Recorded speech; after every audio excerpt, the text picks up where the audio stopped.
Ya, pemirsa kita sudah tergabung bersama dengan Fenad Huta Barat, mantan pesepak bola yang kini aktif menjadi pemerhati sepak bola. Selamat malam, Bu Fenad. Selamat malam Mbak Kanana, apa kabar? Sehat-sehat. Bung Fe, Piala Eropa ini menyisakan dua laga terakhir di babak perempat final. Laga Inggris Ya, versus Swiss dan Belanda nanti akan menghadapi Turki. Nah, kita ke laga Inggris dan Swiss terlebih dahulu ya, Bung Fe. Bagaimana kemudian ya. melihat peluang Inggris malam ini? Iya, kalau melihat Inggris, saya pikir dari penyisian grup itu nggak terlalu ini ya menunjukkan apa keperkasaan dari segi permainannya, karena kalau saya lihat memang nampaknya mungkin para pemain sudah kelelahan di kompetisi sehingga akhirnya di ajang Piala Eropa ini mereka nggak terlalu begitu terlihat penampilannya. Bahkan juga mereka juga dari berapa kali pertandingan itu hanya mampu mencetak 4 gol. Saya pikir ini jadi satu hal yang sangat miris ya.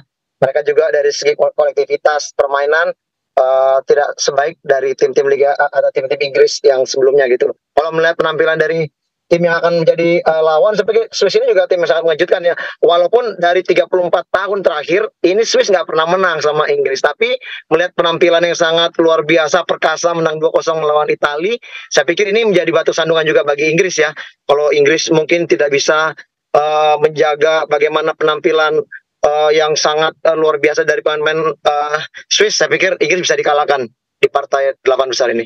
Ya, Bung Fe, Swiss ini juga menjadi tim kuda hitam setelah berhasil lolos ya ke Iya, perempat final dengan mengalahkan juara bertahan nih, Italia. Bagaimana Bung Fenat melihat betul. peluang Swiss sendiri?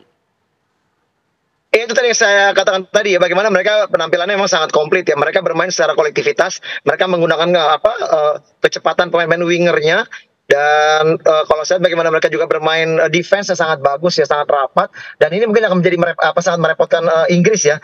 Karena kita tahu juga sejauh ini di pertandingan terakhir Inggris hanya bisa mencetak 2 gol juga, itu melalui Harry Kane dengan susah payah juga, dan juga Jude Bellingham ya. Saya pikir yang mungkin akan menjadi pemain yang berbahaya bagi Inggris ya mungkin Jude Bellingham aja, karena saya lihat para penampilan pemain-pemain lainnya kayak Saka di Arsenal tuh tidak sama seperti dia bermain di negaranya ya.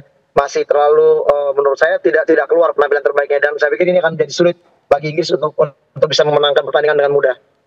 Oke, Bung Fe, kalau melihat pertandingan nanti Ya. Inggris melawan Swiss, perkiraan skornya berapa nih?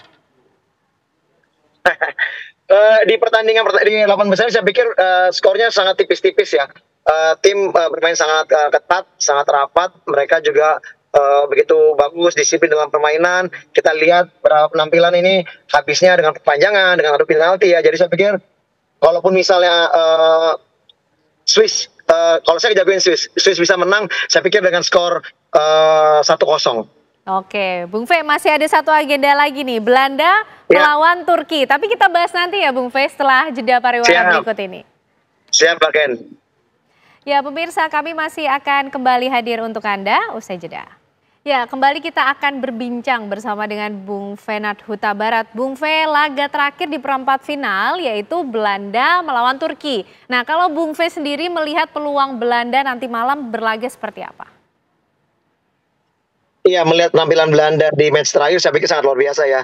Gakpo bagaimana penampilan yang sudah mulai menunjukkan kelasnya ya, kualitasnya, walaupun memang di beberapa pertandingan sebelumnya belum terlihat. Saya pikir ini Radja Koeman ini justru malah memasuki fase-fase yang sudden death ya, artinya sudah bukan fase grup lagi. Mereka justru malah menampilkan penampilan sangat luar biasa ya. Dan saya pikir juga dengan tadi yang sudah dikatakan bahwa dengan adanya pemain keturunan itu jadi Raiders itu di tengah ini sangat luar biasa. Dia mampu untuk menjaga ritme permainan, menjadi supplier bola yang bagus ke depan, dan ini yang membuat akhirnya Belanda ini sangat menakutkan ya, dari lini depan yang memang sekarang ini menurut saya juga ini patut diwaspadai oleh tim dari Turki sendiri. Oke, Bung Fe, kalau dilihat dari penyisihan, Belanda ini kurang mentereng. Tapi kalau dari laga terakhir Ya, melawan betul. Rumania, ini justru makin matang permainannya. Seperti apa, Bung Fe? Kunci pemainnya siapa?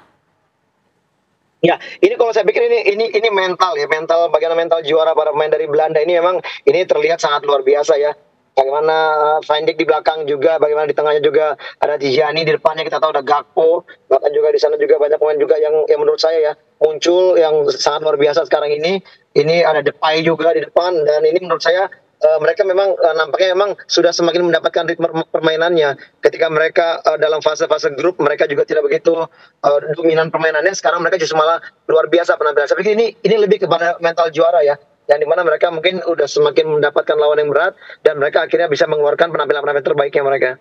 Ya, Bung Fe, kalau melihat Gakpo ini bisa top skor nih, gimana nih Bung Fe melihat profilnya?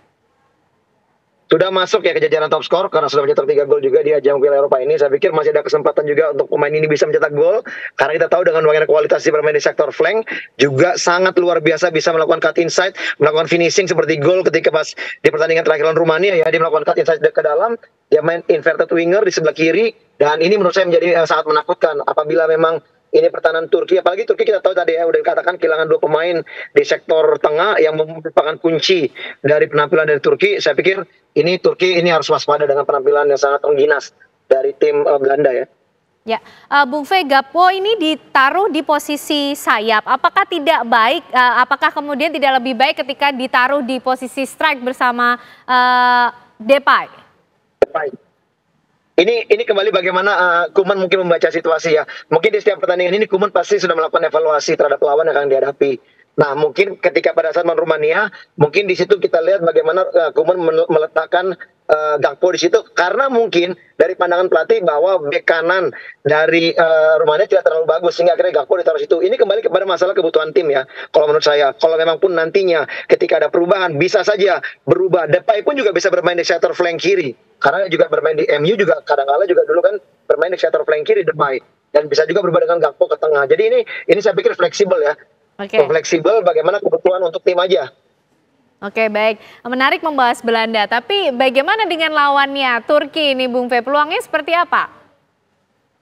Iya, Turki kalau saya bilang hampir sama kayak ini ya, kayak Swiss ya, kuda hitam juga ya. Turki juga nggak bisa dianggap remeh, tapi ini kita tahu tadi bagaimana sudah disebutkan juga bahwa kehilangan 2 pemain ini sangat sangat merugikan bagi tim Turki sendiri karena ini adalah kekuatan di sektor tengah. Misalnya pun juga ada pengganti, tapi saya pikir juga pengganti mungkin tidak sedominan dari penampilan pemain utama. Jadi akhirnya mungkin mereka juga pasti akan realistis. Kalau menurut saya, Turki mungkin akan lebih banyak menunggu mereka bertahan dan mencari counter. Apabila mereka bisa menahan di babak pertama dengan skor 0-0 aja, saya yakin Vincenzo Montella sebagai pelatih akan mencari peluang untuk adu penalti. Oke. Nah, lini belakang Belanda, Pandix ini senior. Bagaimana melawan kecepatan Turki ini, Bung Fe? Iya, ya Van Dijk memang dia senior, tapi yang namanya kualitas dari pemain senior kan pasti kan ditopang dengan kerjasama di lini bawah ya. Artinya memang dibutuhkan pemain senior untuk menjaga ritme permainan dan juga sebagai istilahnya sebagai apa ya, sebagai panutan buat rekan-rekan lainnya, sebagai jenderal di lapangan untuk bisa membawa tim itu lebih bagus. Dan saya pikir dengan kekuatan sektor belakang ini bukan hanya karena Van Dijk ini udah tua terus dibilang tidak mampu. Ini akan menjadi kolektivitas permainan di sektor bawah. Karena kita tahu juga di bawah ini mereka bermain dengan 3 sejajar ini semua saling menopang ya. Dimana kalau saya lihat memang Van Dijk ini lebih banyak mengatur ritme permainan, bisa menjadi pemain yang bisa memotong-motong bola-bola udara, tapi dengan kecepatan nampaknya dengan 2 pemain di kiri dan kanannya yang akan menjadi kunci untuk menjaga kedalaman pertahanan dari Belanda. Oke, pertanyaan yang selalu tidak akan ketinggalan. Prediksi skor untuk Belanda dan Turki, ya. Bung Fe. Saya pegang Belanda mungkin menang dengan skor 2-0. Oke, 2-0 untuk Belanda. Kalau begitu Eropa juaranya siapa, Bung Fe? Juaranya Spanyol. Oke, juaranya Spanyol. Baik, kita tunggu nanti bagaimana jalannya laga. Terima kasih Bung Fenad Huta Barat malam hari ini sudah bergabung bersama kita di Kabar Hari ini. Sehat selalu Bung Fe. Sama Ken, makasih. Ya.